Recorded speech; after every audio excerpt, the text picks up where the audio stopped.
സമയത്താണ്, ബദറിൽ പിന്തിരിഞ്ഞോടാൻ അബൂജാഹിലും സംഘവും നിൽക്കുന്ന സമയത്താണ് അങ്ങോട്ടൊരു സേന കടന്നു വരുന്നത്. ആരായിരുന്നു എന്ന് മഹാകവി മൊയ്ൻകുട്ടി വൈദ്യര് പറയട്ടെ. ചെന്തിട്ടരികറുകളെ വീണ ചെയ്യും ഷെദീദാലെ ചെടാക്കു ഫിർബിന്താൻ പൂറപ്പെട്ടുള്ളേ സമയം ചെണ്ടകത കൊടിത മതിജവി പടയും കണ്ടിടെ കുറെ ഫൗസുകൾ വരെ ചൊടിയും ഉണ്ടവൃകളിൽ അതിൽ പലതരം കൊടിയും ചെമ്മേ ഒരു ദൂര അതിയിലുണ്ടേ അത് മറ്റാരുമായിരുന്നില്ല. സഹാബത്തിൻ്റെ ശക്തമായ പോരാട്ടത്തിൽ നിന്നും രക്ഷ നേടാൻ, പടക്കളത്തിൽ നിന്നും മെല്ലെ സ്ഥലം വിടാൻ പുറപ്പെട്ട അബൂജാഹിലും അതുപോലെ തന്നെ സൈന്യവും പിന്തിരിയാതിരിക്കാൻ സുറാഖത്ത് ബിൻ മാലിക് എന്ന രാജാവിൻ്റെ വേഷത്തിലെത്തിയ ഇബ്ലീസും സൈന്യവുമായിരുന്നു. അബൂജഹലിൻ്റെ കൈ പിടിച്ച് പടക്കളത്തിലൂടെ നടന്ന ഇബ്ലീസ് പറഞ്ഞു, നിങ്ങൾ 1000 പേരുണ്ടായിരിക്കെ കേവലം 300ഓളം താഴെയുള്ള മുഹമ്മദിനെയും സൈന്യത്തിനെയും എന്തിനാണ് നിങ്ങൾ ഭയപ്പെടുന്നത്?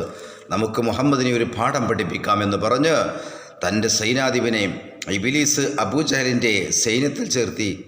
അബൂജഹലിൻ്റെ കയ്യും പിടിച്ച് ഇബ്ലീസ് പടക്കളത്തിലൂടെ അങ്ങനെ നടക്കുന്ന സമയത്താണ് പെട്ടെന്ന് അബൂജഹലിൻ്റെ കൈവിട്ട് പോകാൻ തിരിഞ്ഞപ്പോൾ അബൂജഹൽ മുറുകെ പിടിച്ചു. എന്താ സംഭവം എന്നറിയുന്നില്ല. എന്താണ് നിങ്ങൾ ഞങ്ങളെ സഹായിക്കാൻ വന്നിട്ട് വഞ്ചിച്ചു പോകുന്നത്? ഇത് ഒരിക്കലും ശരിയായില്ല. ഈ സമയം ഇബ്ലീസ് പറയുകയാണ്, ഇതുവരെ ഞാൻ നിങ്ങളെ സഹായിച്ചു, ഇനി സഹായിക്കാൻ കഴിയില്ല. കാരണം ജിബ്രീലും സംഘവും ആകാശത്ത് നിന്ന് അദാബുമായി വരുന്നു എന്ന് പറഞ്ഞ് ഇബ്ലീസ് അബൂജഹലിൻ്റെ നെഞ്ഞത്തൊരൊറ്റ കുത്തായിരുന്നു ഒരു കുത്ത് കൊടുത്തുകൊണ്ട് ഓടി അകലുകയാണ്. വിരളി പിടിച്ച് അബൂജാഹിൽ പട്ടക്കള്ളത്തിലൂടെ ഓടി നടക്കുകയാണ്. ഈ സമയം അള്ളാഹിൻ്റെ റസൂൽ സല്ലല്ലാഹു അലൈഹി വസല്ലം തങ്ങൾ സഹാബത്തിനോട് പറഞ്ഞു, സഹാബ, അള്ളാഹുവിൻ്റെ സഹായം നമ്മിൽ ഇറങ്ങിയിരിക്കുന്നു, മലായിക്കത്തുകൾ സഫ് ശരിപ്പെടുത്തുന്നു, അതുകൊണ്ട് നിങ്ങളും സഫ് ശരിപ്പെടുത്തൂ. നബിയുടെ പ്രാർത്ഥന സ്വീകരിച്ചതിൻ്റെ ഫലമായി വാനലോകത്തുനിന്നും മലക്കുകൾ ബദറിലേക്ക് ഇറങ്ങുകയാണ്. അടുത്ത സംഭവ വികാസങ്ങൾ മഹാകവി മൊയ്ൻകുട്ടി വൈദ്യർ വിവരിക്കുന്നു അടുത്ത ഈരടികളിലൂടെ. ഹൈസുമാം പാരി മുമ്പിൽ ഇറങ്ങും ജിബ്രീൽ ഒരു സാവറുമാലായിക്ക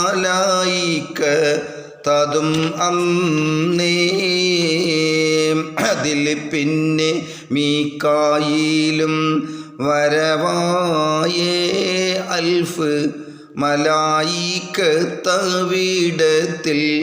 നിറവായേ ഇലാഹിൻ്റെ അമർ പോലെ ഇറങ്ങുന്നേ കുഫറിൽ പാടവെട്ടാൻ അനുവാദം ലഭിച്ചന്നേ. ഖൈസൂം എന്ന കുതിരപ്പുറത്ത് മുക്കറബിലമിലാക്ക് മലക്ക് ജിബ്രീൽ അലൈഹി ഇസ്ലാമിൻ്റെ നേതൃത്വത്തിൽ 1000 മലായിക്കത്തും അതുപോലെ തന്നെ മീകായിൽ അലൈഹി ഇസ്ലാമിൻ്റെ നേതൃത്വത്തിൽ 1000 മലക്കുകളും ഇസ്രാഫിൽ അലൈഹി ഇസ്ലാമിൻ്റെ കീഴിൽ 1000ഓളം വരുന്ന മലായിക്കത്തും എൻ്റെ ഹബീബിനോട് എതിരിട്ട മക്കാ മുശ്രിക്കുകളോട് യുദ്ധം ചെയ്യാൻ വേണ്ടി അള്ളാഹുവിൻ്റെ കൽപ്പന കിട്ടിയപ്പോൾ ഇറങ്ങുകയാണ്. യുദ്ധത്തിന് കൽപ്പന വന്നപ്പോൾ മലക്കുകൾ ചോദിച്ചു, മനുഷ്യരുടെ ഇടയിൽ ഇറങ്ങി യുദ്ധം ചെയ്ത പ്രാക്ടീസ് ഞങ്ങൾക്കില്ലല്ലോ, അതിനാൽ ഞങ്ങൾ എന്താണ് ചെയ്യേണ്ടത്? ഉടനെ തന്നെ അള്ളാഹു റബ്ബുൽ ഇസ്സ മലക്കുകളോട് പറഞ്ഞു, അവരുടെ പിരടിക്ക് മുകളിലായി ആ വണ്ണം കുറഞ്ഞ ഭാഗത്ത് നോക്കിയിട്ട് ഞങ്ങളാണ് വെട്ടിക്കോളി എന്ന് പറഞ്ഞു. വളീബൂ ഫൗക്കൽ അനാഖ്, വിശുദ്ധ ഖുർആൻ. മലക്കുകൾ ഇറങ്ങുന്ന സമയത്ത് ബദറിൽ നല്ല തണുത്തൊരു കാറ്റടിച്ച് വീശുകയാണ്. ആ കാറ്റ് അവരെ തലോടിയപ്പോൾ സഹാബത്തിൻ്റെ ആവേശം വർദ്ധിച്ചു എന്ന് മാത്രമല്ല, സഹാബത്ത് മക്കാ കുഫാറുകളോട് പൊരുതിക്കൊണ്ടിരിക്കുന്നു. പക്ഷേ സഹാബത്ത് മക്കാ കുഫാറുകളെ ലക്ഷ്യമാക്കി വാളുയർത്തുമ്പോഴേക്കും അവരുടെ തലകൾ തെറിച്ചു വീഴുന്നു. ഇതെന്തൊരത്ഭുതം! മലായിക്കത്ത് യുദ്ധം തുടങ്ങിയെന്ന സൂചനയായിരുന്നു അത്. ബദരീങ്ങളിൽപ്പെട്ട മഹാൻ സുഹൈൽ റളിയല്ലാഹു അൻഹു പറയുന്നു, ഞങ്ങളുടെ വെട്ടും മലക്കുകളുടെ വെട്ടും 2 വിധത്തിലായിരുന്നു, 2 തരത്തിലായിരുന്നു. മലക്കുകളുടെ വെട്ടുകൊണ്ട സ്ഥലത്തൊരു കറുത്ത പാട് കാണാമായിരുന്നു. ഏതായാലും ബദറിൻ്റെ രണാങ്കണത്തിൽ ശക്തമായ പോരാട്ടം നടന്നുകൊണ്ടിരിക്കുന്ന സമയത്താണ് ആനായ മുആദ് റളിയല്ലാഹു അൻഹു മുമ്പിലേക്ക് മക്ക കുഫാറുകളുടെ തലവനായ അബൂജാഹിൽ പാഞ്ഞെടുത്തത്. മുആദ് റളിയല്ലാഹു അൻഹുവിൻ്റെ മുമ്പിലേക്ക് ഈ സമയം അടുത്ത് മാതിലായി എതിരിട്ടന്ന് ഊക്കിൽ ഇരുപേരും പൊരുതിടുന്ന് നാദം മുഴക്കി ഞാൻ ഒരു വെട്ടന്ന് ജഹ്ലിലായി അതും കൊണ്ടന്ന്. മഅദ് റളിയല്ലാഹു തആലാന്റെ മുമ്പിലേക്ക് പാഞ്ഞെടുത്ത അബുൽ ഹക്കമും മഅദും ഇഞ്ചോടിഞ്ച് പോരാട്ടമാണ് നടന്നുകൊണ്ടിരിക്കുന്നത്. പെട്ടെന്നതാ മഅദ് റളിയല്ലാഹുവിൻ്റെ ഇഠിനാദത്തിന് തുല്യമായൊരു ശബ്ദം പുറപ്പെടുവിച്ച് അബൂജഹലിനെ ലക്ഷ്യമാക്കി വെട്ടായിരുന്നു. പക്ഷേ ആ വെട്ടിൽ അബുൽ ഹക്കം മാറിയപ്പോൾ ആ വെട്ട് അബൂജഹലിൻ്റെ കാൽത്തുടക്കാണ് കൊണ്ടത്. വേദന കൊണ്ട് പിളഞ്ഞ അബൂജഹൽ അണികളുടെ ഇടയിലേക്ക് ഓടിയെന്ന് മാത്രമല്ല ഓടി മറയുകയും. പക്ഷേ ഇതെല്ലാം കണ്ടുകൊണ്ട് അബൂജഹലിൻ്റെ പുത്രൻ ഇക്രീമ അപ്പുറത്ത് നിൽക്കുന്നുണ്ടായിരുന്നു. ഓടി വന്ന് മഅദ് റളിയല്ലാഹു തആലാവിൻ്റെ കഴുത്തിനെ ലക്ഷ്യമാക്കിയൊരു വെട്ടായിരുന്നു. ആ വെട്ട് കുറിക്കുകൊണ്ടു എന്ന് മാത്രമല്ല, വെട്ടുകൊണ്ട് പെടഞ്ഞു തൂങ്ങിയ പറഞ്ഞു തൂങ്ങിയ ശിരസ്സുമായുടനെ തന്നെ മഅദ് റളിയല്ലാഹു അൻഹു ഇലാ ഹദറത്തി റസൂലില്ലാഹ്, അല്ലാഹുവിൻ്റെ റസൂലിൻ്റെ ഹദറത്തിലേക്ക് വരികയാണ്. എന്നിട്ടോ ത്വാഹ നബി തങ്ങൾ ഉമനീരാലേ നേരെ നിറുത്തിയേ ശിരസം നാളെ കൂടി മാതിൻ്റെ മുറിയും അന്ന് ഏറ്റം പിലം ഞേറി ശിരസും അന്ന്. ഉടലിൽ നിന്ന് വേർപെട്ട ശിരസ് ഹബീബായ നബി സല്ലല്ലാഹു അലൈഹി വസല്ലം തങ്ങൾ അവിടുത്തെ മുഅ്ജിസത്ത് കൊണ്ട് ഷറഫാക്കപ്പെട്ട ഉമനീരെടുത്തുകൊണ്ട് ഉടലിൽ ചേർത്ത് വെച്ച് തടകിയപ്പോൾ മുമ്പുണ്ടായിരുന്നതിനേക്കാൾ കഴുത്തിൻ്റെ ബലം വന്നുപോയി. ഏതായാലും മഅദ് റളിയല്ലാഹു തആലാനെ വെട്ടിയ ഇക്രീമ പിൽക്കാലത്ത് മുസ്ലിമാകുകയുണ്ടായി.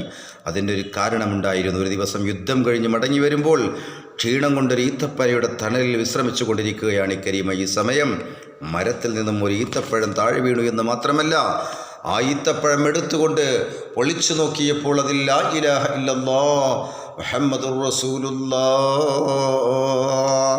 എന്നെഴുതി കണ്ടു. അപ്പോൾ വീണ ഈത്തപ്പഴത്തിൽ ആരും എഴുതി വെക്കുകയില്ലല്ലോ. ഉടനെ തന്നെ റസൂലുള്ളാഹിൻ്റെ ഹദറത്തിൽ വന്ന് ഷഹാദത്ത് ചൊല്ലി മുസ്ലിമായി പോയി. അതാണ് വൈദ്യര് പറഞ്ഞത്, ഫലമേ ഇഞ്ചിയിൽ നസിയത്തേശിയ ഇക്രീമത്ത് ബിൻ അബൂജഹൽ ഫത്ഹ് മക്ക നാൾ ഇസ്ലാമാകിടെ റളിയല്ലാഹു അൻഹും സദദമേ.